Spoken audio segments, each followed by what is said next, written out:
ഒരു പൊറാട്ട. ചേ, എന്തൊരു മോശാണിത്. നിങ്ങളൊരു വൃത്തിയില്ലാത്ത ആളാന്ന് തോന്നല്ലോ. എന്തേ ഞമ്മക്ക് വൃത്തിയില്ല നിങ്ങളെങ്ങനെ കണ്ടുപിടിച്ച്? അല്ല, ഭക്ഷണം കഴിക്കുന്ന രീതി കാണുമ്പോ അറിയാലോ. എല്ലാരും കഴിക്കുമ്പോൾ തന്നെയല്ലേ ഞമ്മളും കഴിക്കണത്. ഭക്ഷണം വാരി വലിച്ച് കഴിക്കരുത്. മാത്രമല്ല അമിതാഹാര ആപത്താണ്, അറിയാവോ? ഇത് അമിതാഹാരല്ലോ, പൊറാട്ടല്ലേ. ഇതിപ്പോ എത്രാമത്തെ പൊറാട്ടയാ? ഇതിപ്പോ 12 or 13 ആയിട്ടുണ്ടാവും. ഹലോ സപ്ലയറെ, ഒരു പൊറാട്ട കൂടെ ഒരു പ്ലേറ്റ് ബീഫ് കറിയും കൊണ്ടുവാ.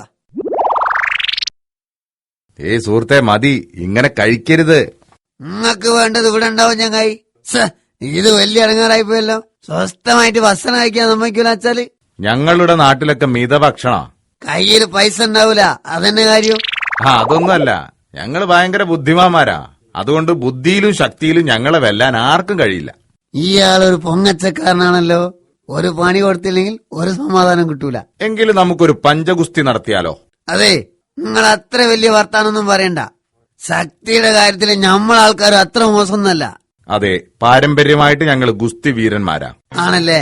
അപ്പൊ നമ്മൾ ചെയ്യുന്നതൊക്കെ നിങ്ങൾ ചെയ്യോ? എന്താ സംശയം? നിങ്ങൾ ചെയ്യുന്നതൊക്കെ ഞാൻ പുഷ്പം പോലെ ചെയ്യും. നമ്മൾക്ക് ചെയ്യാൻ കഴിയാത്ത കാര്യങ്ങൾ നിങ്ങൾ ചെയ്യോ? പിന്നെ തനിക്ക് ഒറ്റയ്ക്ക് ചെയ്യാൻ കഴിയാത്ത കാര്യം പോലും തന്റെ മുമ്പിൽ വെച്ച് ഞാൻ ചെയ്ത് കാണിക്കും. ഓഹോ, അങ്ങനാണല്ലേ? എങ്കിലേ നമ്മളിപ്പം കണ്ടമാനം ഭക്ഷണം കഴിച്ചില്ലേ, അതിന്റെ പൈസ കൊടുക്കാൻ നമ്മക്ക് കഴിവില്ല.